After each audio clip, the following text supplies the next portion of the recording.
आज भी 21वीं सदी में समाज के कई हिस्सों में बेटा और बेटी के बीच भेदभाव देखने को मिलता है। वहीं कुछ माता-पिता अपनी सोच से इस बदलाव की नई मिसाल बन रहे हैं।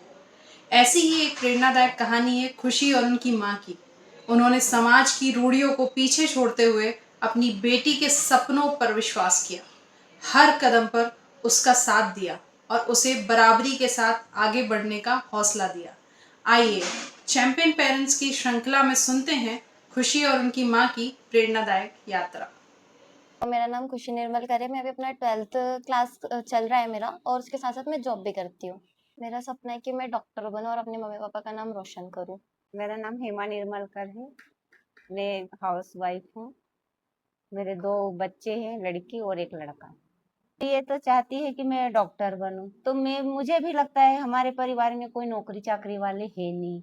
मतलब हमारे जैसे हमारे इसके पिताजी 2 भाई हैं, तो इनके जो मेरे जेठ के लड़कियां हैं वो भी कुछ भी नहीं कर पाई, शादी कर करके सब अपने अपने घर चले गए।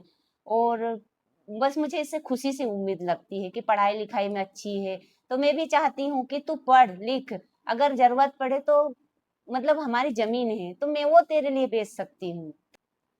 मैं मतलब मेरी मम्मी के बारे में बताऊँ और हम दोनों का बॉन्ड कुछ इस तरीके से मतलब हम दोनों बेस्ट फ्रेंड है। मतलब मुझे कुछ भी होता है, कुछ भी प्रॉब्लम लगती है तो मैं सारी चीज़ें उनसे आके बोलती हूँ कि मम्मी मुझे इसने ऐसा बोला, स्कूल में ऐसा हुआ, मुझे ये करना है, मम्मी मुझे वो करना है। तो जितनी भी चीज़ें रहती है मैं मम्मी से बोलती हूँ, उनसे पूछती हूँ, उनसे लड़ाई भी करती हूँ उस टॉपिक पे। कभी वो मना भी कर देते तो उन्हें कैसे ना कैसे से थोड़ा मक्खन-वक्खन लगा के मना भी लेती हूँ। मेरे जीवन तो 17 साल में तो शादी हो गई। फिर शादी होने के बाद हाथ की मेहंदी भी नहीं छूटी और हमें इंदौर पहुंचा दिया। आए यहाँ दिलदारी करने लग गए। और फिर ऐसे काम करते करते 10 साल तो यूं ही गुजर गए। ऐसा हुआ कि 2021 में मेरे हस्बैंड के हो गए डेथ। फिर मैं अकेली पड़ गई, मैं क्या करूं क्या नहीं करूं, मुझे कुछ समझ में नहीं आया। तो फिर घर वालों का भी डिसीजन था कि तू अकेली 3-3 बच्चों को कैसे पाले। फिर मैं उनका कहना मैंने सुना, तो एक बच्चे को नानी के वहां छोड़ दी और एक को मैंने दादी के वहां छोड़ दी और मैं एक लड़का को लेके यहाँ रहने लग गई। तो जैसे तैसे साल भर तो रख ली, फिर खुशी को ले आई थी मैं वापस से, मेरे साथ रहने लग गई। मुश्किल से 1 साल तक रही है। फिर मैं रोती थी, रोज रोती थी कि मम्मी मुझे नहीं रहना है यहाँ, मम्मी मुझे नहीं रहना है। बहुत मुसीबत से इनको पाला भी है। कोई ना तो सास यहाँ था ना ससुर, हम मियाँ बीबी थे, हम 2 ही काम पे चले जाते थे। बच्चों ये दोनों लड़कियों उनको यहाँ छोड़ देती थी मैं, उसको छोरे को लेके जाते तो कभी कहीं गिर जाता था तो कहीं झूला साड़ी लगा के बांध के काम करती थी। ऐसे तो मैंने मतलब बहुत मुसीबत से इनको पाला भी है। एक बार मैं काम कर रही थी साइड पे, अब ये छोटी सी थी तो मम्मी मम्मी मम्मी, और मैं काम कर रही थी। काम करते करते वो छीनी हथौड़ा आते हैं ना, उससे हम निकाल रहे थे। अब ये आई और यही उंगली रख दी, उंगली मैंने हथौड़ा मार दी तो उंगली कट गई, आज भी निशान है। इतनी से वो करती थी, जब देखो जबी जब देखो जबी। मैं तो 6वीं क्लास तक पढ़ी हूँ।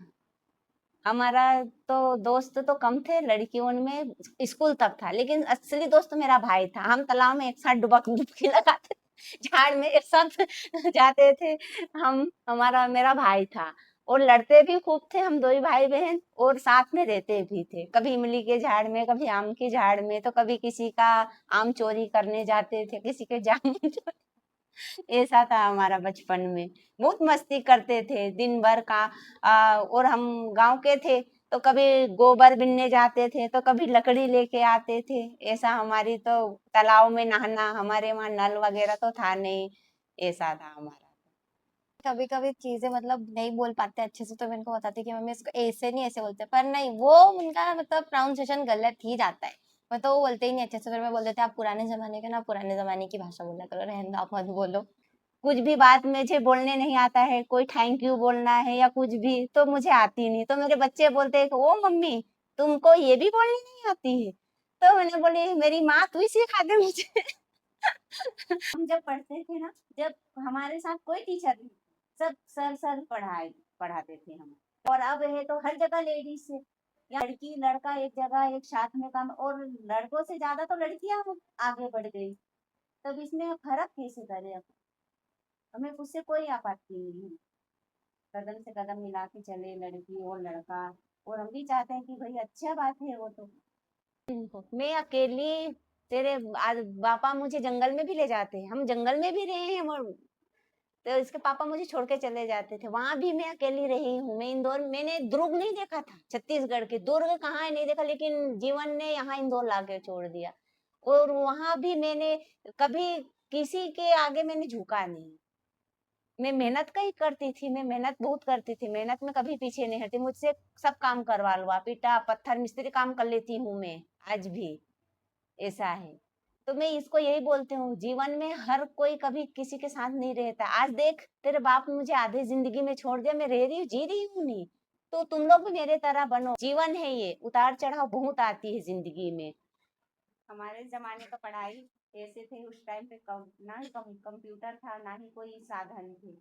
जो सर गुरुजी पढ़ाते थे वही हम पढ़ते थे। लेकिन अब कंप्यूटर का जमाना है और 21वीं सदी चल रही है, तो वो जन उस समय की बात अलग थी और अभी की बात अलग है। तो उसी हिसाब से उसी को चलना चाहिए और हम भी चाहते हैं कि उसी हिसाब से चले। मैं आज के माँ बाप को ये बोलना चाहती हूँ, ऐसा नहीं कि हमेशा माँ बाप ही सही होते हैं और हमेशा बच्चे ही सही होते हैं। तो उनकी भी सुनो और अपनी भी सुनाओ, तो जाके बच्चे अपने सही रास्ता दिशा में आएंगे। मैं चाहती हूँ कि खुशी खूब पढ़े लिखे और अपनी जिंदगी के फैसला खुद ही ले, और खूब पढ़े लिखे और खुद आगे बढ़े जिंदगी में, अपनी जिंदगी की हर लड़ाई खुद लड़े। माँ, मैं आपसे एक बात कहना चाहती हूँ, बोल दूँ? ठीक है, बोलो। मतलब मैं आपको थैंक यू बोलना चाहती हूँ, क्योंकि मैं कभी भी थैंक यू नहीं बोल पाई। और मतलब मैंने कभी भी ज़िक्र नहीं किया कि आप मेरा इतना कुछ करते हो, मेरे को हर चीज़ में सपोर्ट करते हो, कभी मना नहीं करते हो कहीं जाने से। मैं आपको थैंक यू बोलती हूँ, बट थोड़ा मुझे भी थोड़ा-सा फ्रीडम चाहिए रहता है, बट आप मेरे को सारी फ्रीडम्स देते हो, मेरी सारी चीज़ें मानते हो, मेरी बात सुनते हो। अगर लगता है कि हाँ, वो गलत है तो उनको भी बोलते हो और मुझे भी समझाते हो, but thank you so much. मेरी मम्मी मतलब दुनिया की बेस्ट मम्मी है, मेरी चैंपियन है। I love you mummy. Thank you. खुशी और उनकी माँ की कहानी हमें यह सिखाती है कि जब परिवार विश्वास, समानता और साथ देता है तो सपनों को पंख लग जाते हैं। आइए हम भी ये संकल्प लें कि हर बच्चा, चाहे वो बेटा हो या बेटी, बिना किसी भेदभाव के अपने सपनों को जीने, अपनी पहचान बनाने का अवसर देंगे। इसी प्रेरणा के साथ आपसे विदा लेते हैं। फिर मिलेंगे चैंपियन पेरेंट्स की अगली प्रेरणादायक कहानी के साथ। नमस्कार।